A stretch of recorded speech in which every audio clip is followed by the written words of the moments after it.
हाँ जी, तो नमस्कार सभी को। और अपने जो कर रहे थे चैप्टर नंबर 2 उसके अंदर आपने जहाँ तक किया था, शायद मुझे याद आ रहा है कि लास्ट टॉपिक आपने किया था पीएच के अनुप्रयोग कंप्लीट कर लिए थे। ठीक है, अब इसमें 2 टॉपिक बचते हैं। ठीक है ना, 2 टॉपिक बचते हैं। एक तो बच जाएगा कौन सा कि जो अम्ल और क्षार है उनकी जल के साथ में जो अभिक्रिया होगी वो कैसे होगी। ठीक है,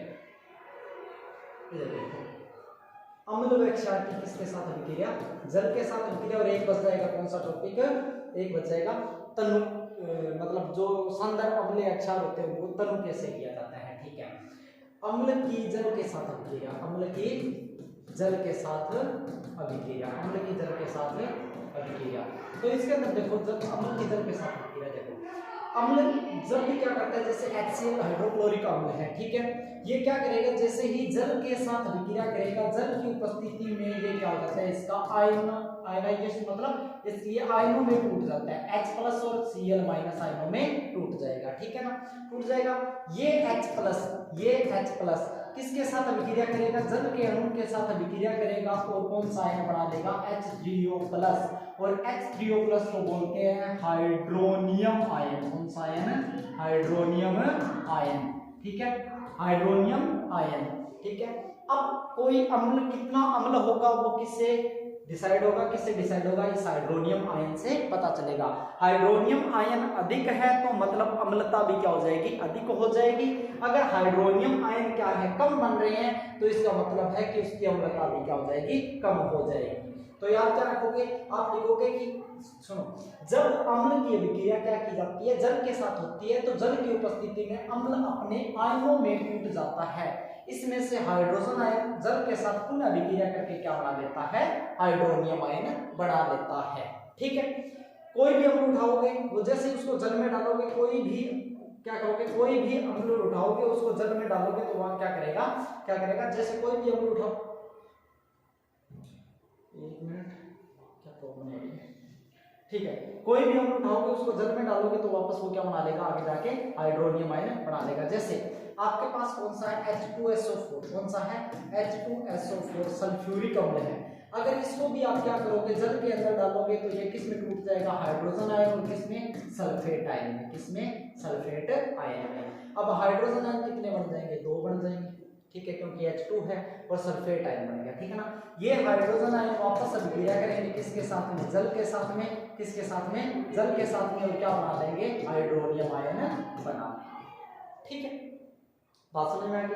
अब अगली आती है क्षार की अगली आती है कौन सी, क्षार की किसके साथ अभिक्रिया, क्षार की किसके साथ अभिक्रिया, क्षार की जल के साथ अभिक्रिया।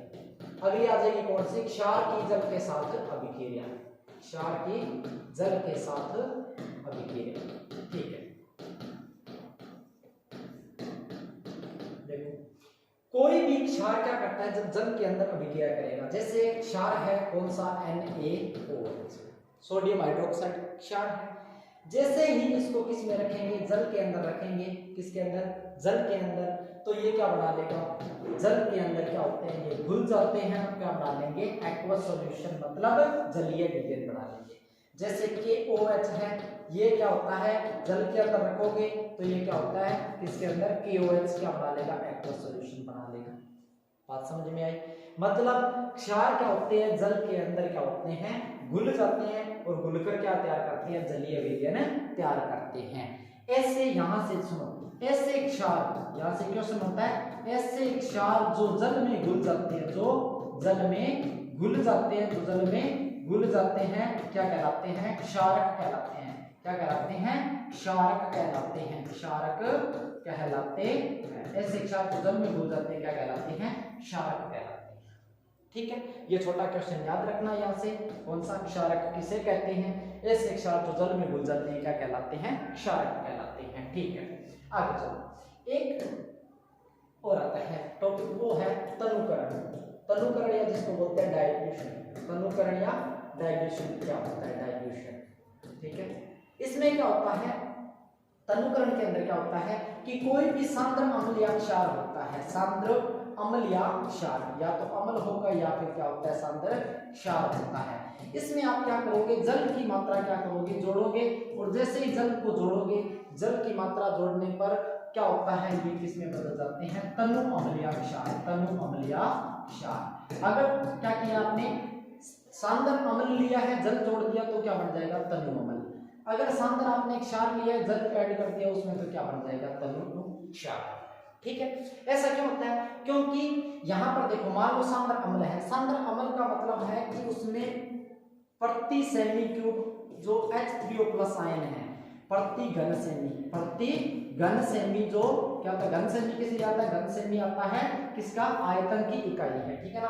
प्रति घन सेमी अगर H3O आयन की जो संख्या होती है या जो सांद्रता होती है, वो जल को जैसे ही ऐड करोगे कि सांद्र अम्ल है, उसमें जल डाल दिया, जल क्या होता है, लवण डाल दिया, तो उसकी अम्लता क्या हो रही है, कम हो रही है, मतलब H3O+ प्रति घन सेमी क्या हो जाएंगे, कम हो जाएंगे। बात समझ में आ गई, ठीक है। इसी प्रकार अगर OH नेगेटिव हाइड्रोक्सिल आयन जो होते हैं प्रति घन सेमी क्या हो जाते हैं, कम हो जाते हैं, तो क्या बन जाता है, तनु क्षार बन जाता है। तो परिभाषा पूछता है तनुता या तनुकरण किसे कहते हैं, ठीक है ना। तनुकरण क्या होता है या डेरिवेशन जो होता है, तनुकरण क्या होता है, सांद्र अम्ल या क्षार में, सांद्र अम्ल या क्षार में जल मिलाने पर प्रति घन सेमी उसकी जो सांद्रता होती है वो क्या हो जाती है, कम हो जाती है, ठीक है, सांद्रता कम हो जाती है। इसे क्या बोलते हो आप, इसे क्या बोलते हैं अपने, तनुकरण कहते हैं। क्या कहते हैं, इस प्रक्रिया को क्या कहते हैं, तनुकरण कहते हैं। और एक चीज याद रखना, क्योंकि तनुकरण की ये जो अभिक्रिया होती है, तनुकरण की मतलब सांद्र अम्ल के साथ में जल जोड़ने की जो अभिक्रिया होती है, ये कौन सी अभिक्रिया होती है, उष्माक्षेपीय अभिक्रिया होती है। कौन सी होती है, उष्माक्षेपीय अभिक्रिया होती है, ठीक है। इसमें से क्या होती है, उष्मा बाहर निकलती है, इसलिए जब भी क्या करेंगे, अम्ल या जल के आपस में अम्ल या जल की अभिक्रिया करवाएंगे, मतलब उसको जब तनुकरण किया जाता है, जब उसका तनुकरण किया जाता है, तो आप क्या करोगे कि जो अम्ल है उसको क्या करोगे, दीवार, इसमें क्या करोगे, पानी डालोगे, पानी के अंदर जो अम्ल है वो दीवार, इस जो बीकर की दीवार है ना, इससे यहाँ से धीरे धीरे और एक स्टेयर इसमें डालोगे, और उसमें हिलाते हुए इसके अंदर क्या करोगे, धीरे धीरे इसके अंदर अम्ल डालोगे, बूंद, ठीक है ना। क्योंकि अगर अचानक से एकदम से अम्ल डालोगे, अभिक्रिया कौन सी, उष्माक्षेपीय, और ये बीकर क्या हो जाएगा, फट जाएगा, ठीक है ना। एक क्वेश्चन आता है कि इससे शायद एक बार क्वेश्चन ऐसे आया था कि अम्ल तनुकरण की प्रक्रिया करते समय जल को अम्ल में मिलाना चाहिए या अम्ल को जल में मिलाना चाहिए, और क्यों, ठीक है। तो इसमें अम्ल को जल में मिलाना चाहिए, वो भी ड्रॉपर की सहायता से बूंद करके और स्टेयर से क्या करते हुए, इस विलयन को हिलाते हुए, ताकि वो उसमें घुल जाए और अभिक्रिया जो होती है वो एक जगह पर ना हो। एक जगह पर अगर अभिक्रिया हुई तो बहुत सारी उष्मा निकलेगी और बीकर क्या हो जाएगा, गर्म होकर टूट जाएगा, ठीक है। एक लास्ट क्वेश्चन इसके अंदर और बचा है, और वो लास्ट क्वेश्चन है क्या, कि जैसे ग्लूकोज है C6H12O6, ये किसका फॉर्मूला है, ग्लूकोज का, ग्लूकोज है, ठीक है ना। इसके पास भी क्या है, हाइड्रोजन आयन है, हाइड्रोजन है, इसके पास भी क्या है, हाइड्रोजन है, ठीक है। और एक है HCl के पास भी क्या है, हाइड्रोजन है। तो ग्लूकोज के पास हाइड्रोजन है पर ग्लूकोज क्या नहीं है, एसिड नहीं है।